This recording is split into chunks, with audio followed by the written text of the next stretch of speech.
હું Sheetal Mehta, news of કચ્છમાં આપનું સ્વાગત છે। આજે તારીખ 1 મે 2024। જોઈએ આજના સમાચાર। News of Kutch power by Opal electronics, LG best shop, Vijaynagar road Bhuj, Rambagh road Adipur. Power by KC jewellers, latest fashion ડિઝાઇનના ઓર્નામેન્ટ્સનો વિશ્વાસપાત્ર શોરૂમ, હોસ્પિટલ રોડ ભુજ। ગુજરાતના સ્થાપના દિવસે જાણીએ ગુજરાતની વિશિષ્ટ વાતો। ગુજરાત એક રંગબેરંગી રાજ્ય છે, જ્યાં ફરવાથી લઈને ખાણીપીણીમાં જગ્યાએ વિવિધતા જોવા મળશે। એટલું જ નહીં, અહીંના લોકોના પહેરવેશમાં પણ તમને વિવિધ રંગો અને ડિઝાઇન નજર આવશે। ખુદ પીએમ મોદી અનેકવાર ગુજરાતી પહેરવેશ પાઘડી ધારણ કરેલા જોવા મળે છે। તો આજે ગુજરાત સ્થાપના દિવસ પર ગુજરાતની અનેક એવી બાબતો વિશે જાણીએ જે દુનિયાભરમાં ફેમસ છે અને બાકીના લોકો પણ તેની કોપી કરે છે। ગુજરાતમાં ફરવા માટે અનેક સ્થળો છે। અહીં મંદિર છે, વન છે, તો રણભૂમિ પણ છે, જ્યાં દર વર્ષે લાખો પ્રવાસીઓ ફરવા આવે છે। જગ્યાના નામ જોઈએ: સોમનાથ મંદિર, સાપુતારા પર્વત, દ્વારકાધીશ મંદિર, સ્ટેચ્યુ ઓફ યુનિટી, કચ્છનું રણ, ગીર નેશનલ પાર્ક। અરે, ગુજરાતી ખાણીપીણી તો વાત જ શું કરવાની। અહીંની ખાણીપીણી દુનિયાભરમાં ફેમસ છે। ખાસ કરીને અહીં આથો આવે એવી વસ્તુઓનો ઉપયોગ વધારે થાય છે। ખમણ, ઢોકળા, હાંડવો, ખાંડવી, દાળ ઢોકળી, ઢેબરા, મેથી મુઠિયા, ગાંઠિયા અને ફાફડા જલેબી। પુરુષો માટે ગુજરાતી પારંપરિક પહેરવેશમાં ધોતી અને કુર્તો છે, જેની સાથે તેઓ ખાસ પ્રકારની પાઘડી પહેરતા હોય છે।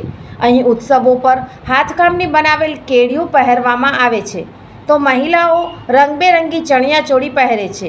આ ઉપરાંત ગુજરાતના પટોળા તો દુનિયાભરમાં પ્રખ્યાત છે।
ભારતીય અંક જ્યોતિષ શાસ્ત્રના પ્રણેતા, ભારતના 8 વડાપ્રધાનોની આગાહી કરનાર જ્યોતિષી શંકર ગોર ઇન્દિરા ગાંધીના વિજય અને અપમૃત્યુની સચોટ આગાહી કરી, રાજીવ ગાંધીના પરાજય અને તેમના અપમૃત્યુની પણ સચોટ આગાહી કરી, અટલ બિહારી વાજપેયીના રાજીનામાની સચોટ આગાહી કરી, હાલના ભારતના વડાપ્રધાન નરેન્દ્ર મોદીની જીતની પણ સચોટ આગાહી કરી।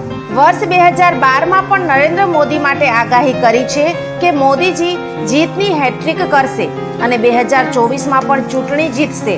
જ્યોતિષી શંકર ગોરની મંત્રજાપ, ગુરુના નંગ વગર સાચી સલાહ અને સચોટ ઉપાયથી 20,000થી વધુ લોકોને ફાયદો થયો। ઘર બેઠા સલાહ મેળવો।